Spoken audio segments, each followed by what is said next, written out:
Hello, welcome everyone. My name is Janet and I'm working through the King James's Bible. At the moment I'm in the book of Exodus, working through the last few chapters. Apologies because normally I post a video every day.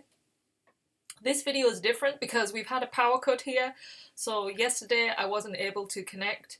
And funnily enough, it really has made me think of like the Bible back then, and how the Israelites must have lived outside, with no lights, nothing. They just had tents, and we lose the power and it's like everything goes totally out in this world. So yeah, it's been an interesting day and a half because that's how long our power's been out for. So I'm going to cover days 29 to 30 in one, which means I'm covering chapters 36 to 40. And actually, it's like a blessing how it's worked because these chapters all really work well together. So it's going to be, there's going to be a lot to cover, but it's going to be really wonderful, I think. So here we go.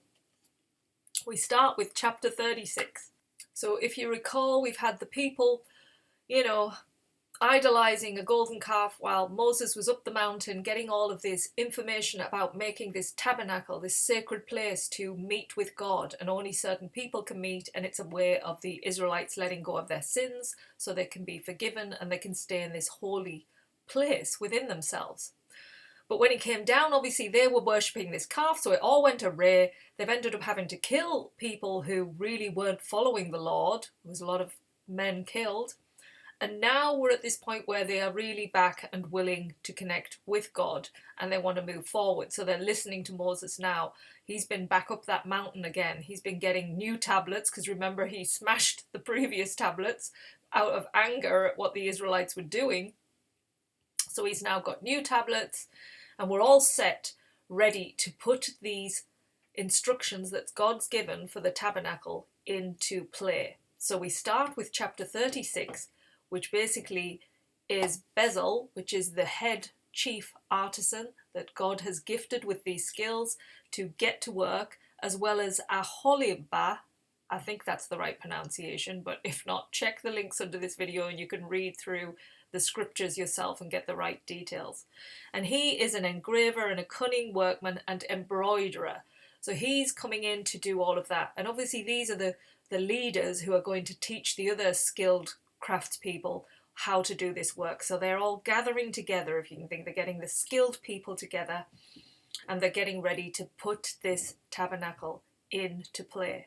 So Moses tells them exactly what the Lord needs in order to make it, and the people bring forth. They're so willing, they start bringing all of the things. He needed precious stones, he needs fine linens, he needs gold, silver, brass, all of these things, and the people bring them all with such, it sounds like such joy because they've got this purpose now, and so they're all getting involved and they're bringing the goods to Moses, who then puts them to work on what they need to do by giving them all of these instructions that God has laid down to him.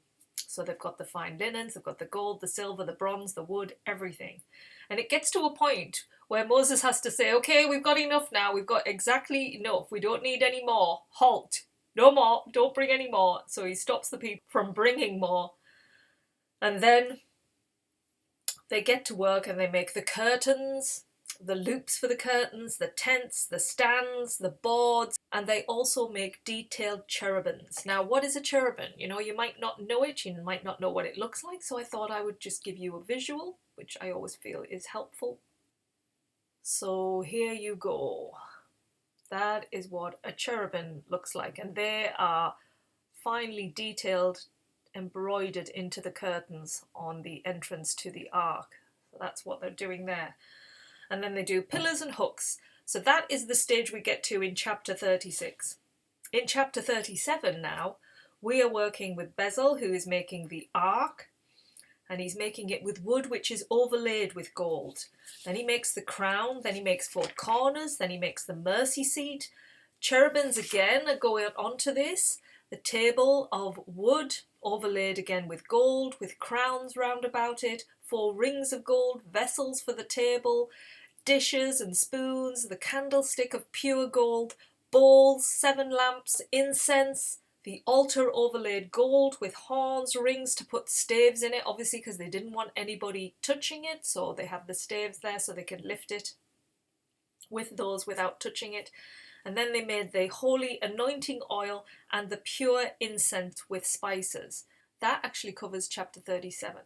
In chapter 38, we begin to make the altar of burnt offerings. And that's made out of brass, which is a lot stronger. You can understand why he's chosen that metal, because they're burning a lot on there. So they've got the brass, then they have the vessels for the altar, the pots, the shovels, the basins, the flesh hooks, the fire pans, all made out of brass. So everything that's dealing with heat is made of brass. Then they make the brazen gate for the altar, staves overlaid with brass, the lever of brass, a court area, so the court area itself, and the fine linens, the hangers and the hooks, the fillets of silver, sockets for the pillar, hanging for the gate court, sockets of brass, hooks and silver, pins around the tabernacle, a brass, all gold and silver worth to make the tabernacle. And it's classed in shekels, which is weight. So today's value, it's in the millions. You know, it's a really, if you think all of these materials that they're using to make this tabernacle came from Egypt. Remember when they fled Egypt, they did end up taking a lot of things from the Egyptians that were given to them. So they had all these precious stones and metals and linens that they now have ready to make this sacred tent and place to meet with God. And what I love about this is just the community spirit, you know, how people are coming together and they're all in it together. You know, there's nobody separate. They're all in it together and they're working towards this one goal, which is beautiful. It really is. So now we move into chapter 39. Now this is where they start making the priest's garments for Aaron and his sons. So they set off as always, as Moses has been commanded by God. He relays all the information to make these garments. So the ephod of gold and of blue, purple and sacred yarns, remember. Then the shoulder pieces, skillfully woven waistband, oxen stones engraved with the names of Israel, remember, on the shoulders. They're like a memorial on each piece there. The breast piece, which is at the front, and they have the stones, 4 rows of stones within, which again are engraved with the 12 tribes of Israel. So that goes on the front. And then we have the pomegranates of blue, purple and scarlet yarn and finely twisted linen along with the bells at the base. Now I looked into pomegranates because I thought it was an unusual thing to place at the base, but they are very sacred in the Bible and they're symbolizing righteousness, fruitful, knowledge, wisdom.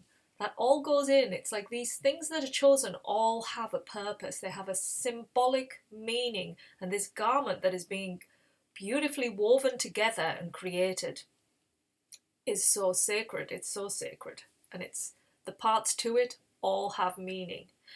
And then once the garment for Aaron is made, for his sons they make tunics of fine linen. The final piece is the turban, which again has a golden emblem on the front, remember, and it is inscribed with holy to the Lord. So that goes on the front of Aaron's headpiece to fasten to the turban. And that takes us through chapter 39. So we've now covered all what is needed for the tabernacle. We've covered now the clothing.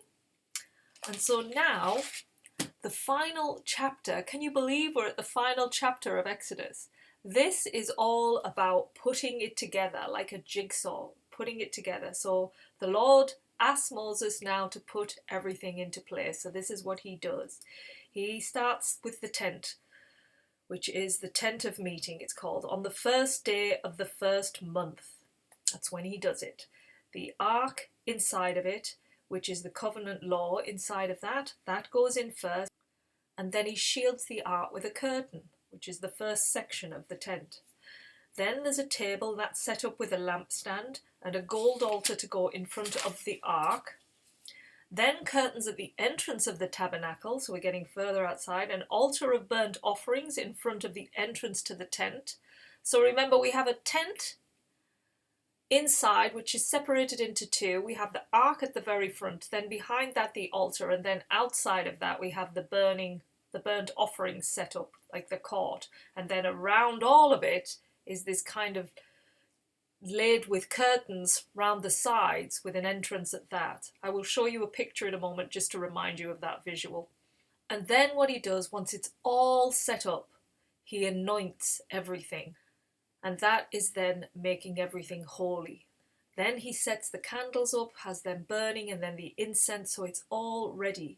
Then, what would be the next step but to get Aaron all dressed in his priestly clothes? They have the bowl at the front with the water in it, and that is to cleanse them before they go into the tent. They have to be cleansed before they meet with God or go into this sacred place. So they go through that ritual. And they also do the burnt offering. So they really start this first day, it's like it really starts getting used and put into action. And so then when Moses, Aaron, and everything is set up, they're outside and this cloud comes down over the tabernacle. And Moses can't even enter at this point. This is the Lord making it sacred. The final point, just to add for this final chapter in Exodus, this is the symbolism. And the symbolism is that when a cloud is over the tabernacle, the Israelites stay there. They stay where they are. They set up their camp. But once that cloud is lifted, it is when they move on. And during the night, the cloud changes into fire. So it's like it lights up the place for them on a night. And as I was just talking at the beginning of this chapter about this power cut we've had, if you just think about that, they had this beautiful flame going up to keep the place alit for them where they were. It must have made them feel safe, you know, to have that light as they are sort of setting up camp. And then once the day comes, that cloud moves, they know to move on. So they've got this beautiful signs, somebody's leading them, and they must have just felt so, you know, reassured that they were going in the right direction, and they had that within them. So a couple of visuals of the tabernacle itself, like I said earlier, I was going to share. There we go, that's the tabernacle all finished, ready, and them starting their rituals. And you can see there the garment as well, how it's laid out, and he's holding there the incense, you know, burning incense. So yeah, it's been a pretty amazing journey to put this all together. And also just the final picture I wanted to show you is the flames I was talking about there. So that's what it would have looked like. Like, how amazing is that to see that fire above guiding them on their journey. So there you go. So that closes Exodus. What an amazing book it's been, you know, just to give you a quick overview of what we've covered. Remember at the beginning we started off in Egypt, where it started changing because a new king came into play, and he didn't like the Israelites. He was worried they were going to take over. So he ended up turning them into slaves. They ended up feeling just so miserable with their lives because they were just totally used by the Egyptians. And so Moses was the crowning person that God chose and spoke to him at that time. He wasn't ready, remember. Moses didn't want to take on this role. He kept protesting, no, choose somebody else. I'm not the one. I can't say anything. I'm not good with words. So then he brings in Aaron to help him to basically put his words forth.